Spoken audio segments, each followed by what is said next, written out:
because in writing it, you actually have to put it down, take the effort to translate what's in your mind and put it on paper, all right, or writing it down. So you got to slowly, methodically go over the things that, your memories that you may not want to remember, or traumas that you may have experienced in your life.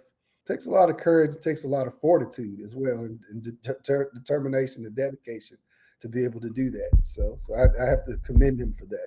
Matter of fact, that's what he told me. He said writing the book was very therapeutic for him because, as in the first part, he said, as a quiet child with a whole lot of things to say and not the words to say them, right? Now, you are at an age where you can feel free enough to say the things you need to say, just to dispose of them and get them out there.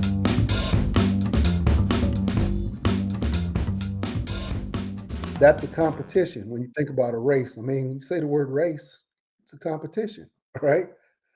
So and he does a good job of trying to, explain what are we competing. If we are constantly competing with each other, then we can't, become our best selves, right? And who benefits from, this competition, right? You know, because you say, well, I don't see these flowers individual beauty. I'm not going to celebrate the flowers individual beauty because each of these flowers are just nothing but flowers. So what we have to do is say people are different, even though we're all human beings, but we have to be able to celebrate our differences and find the beauty within our differences. Like I said, is he talks about the color construct and the labeling and race as an obstacle keeping us from the best that we possibly could be, and the freedom to be our best selves, the freedom to optimize who we are. Okay. America is a place where you can optimize who you want to be.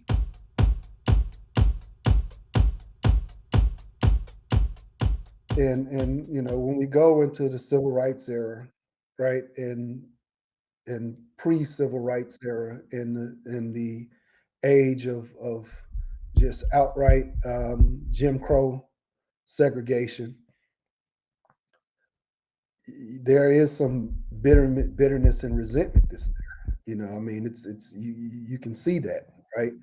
But like you said, is what he's talking about is not so much forgetting that, but using that as fuel to say, no, we have a birthright. We have inheritance.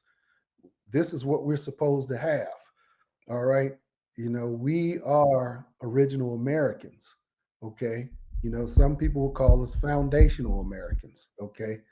But we are original Americans in our history. Therefore, we have a birthright to all that this nation has to offer us. And instead of rejecting all of this, and like you say, pushing back, not so much pushing back against the government, but pushing back against our American rights, okay? Instead of pushing back, embrace those rights and use them to your advantage.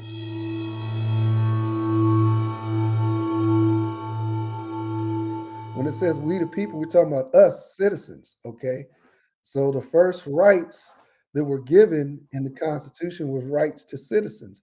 If you don't see yourself as a citizen, if you see yourself as a America's black, okay, then you won't be able to take advantage of these things. You've been pigeonholed. But at the end of the day, it's about my rights, my family, all right, my prosperity, all right, optimizing myself and my family, creating a legacy, all right.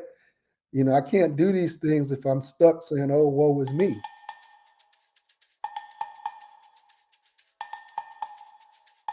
To do it myself. Nobody's going to do it for me. I have to do it myself. And is it going to be difficult? Yes. Is it worth fighting for? Absolutely. Okay. And if somebody tries to take my rights away, am I supposed to fight them without a shadow of a doubt I'm supposed to, right? Because this is what America has promised me. So everybody's trying to go to the promised land. Some people's path to the promised land is a little bit different, but yet and still the promised land is still the same place. It's all one place and one destination.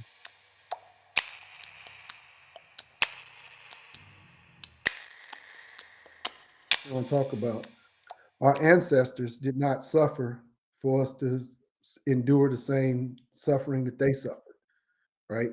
They suffered so that we could advance, right? So that we would not have to suffer the same things that they suffered. So to honor your ancestors is to look at all of that suffering and say, okay, I have an obligation to do better, all right, to create the things or to have the things that my ancestors didn't have or exploit the opportunities that they were denied. All right. So we talk about that. And that's, you know, you could easily get stuck in feeling sorry, but you have to say to yourself, my ancestors don't want me to feel sorry for them. They want me to look at their sacrifice and say, hey, listen, here's what I've done for you. All right, now take off and fly. Okay. I've given you wings. All right. And there's air beneath those wings. So don't stay down here on the ground with me worrying about me and the fact that I was not given wings. My sacrifice gave you wings. Now it's your obligation to fly. So this is how we kind of have to look at, these things with our ancestors.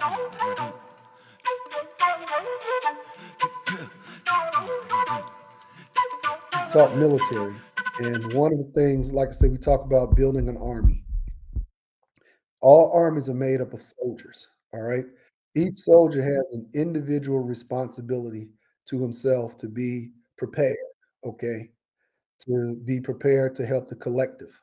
So, how can I help the collective if I'm not prepared myself? All right. As an individual. Okay. Am I educated? Can I read? Can I write? Am I financially sound? Am I do I have a good moral ethics behind me? Do am I a person of good standard? Do I have honor? All right. Do I have integrity? Am I a person of character? Okay. Um, you know, and these things, like I said, developing things helps yourself, and then they will eventually help the collective.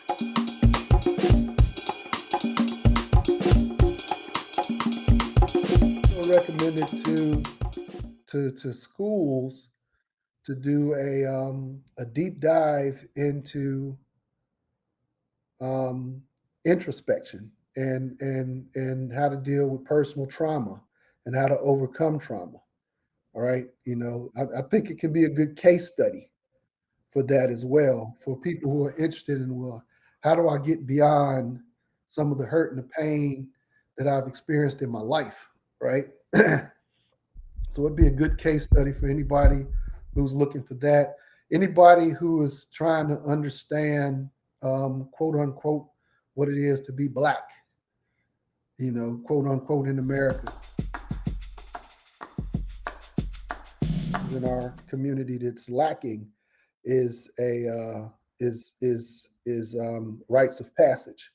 All right, and so this the Man Up program and that whole entire organization feels that rites of passage that we're missing within our community to develop men, young men, into whole men.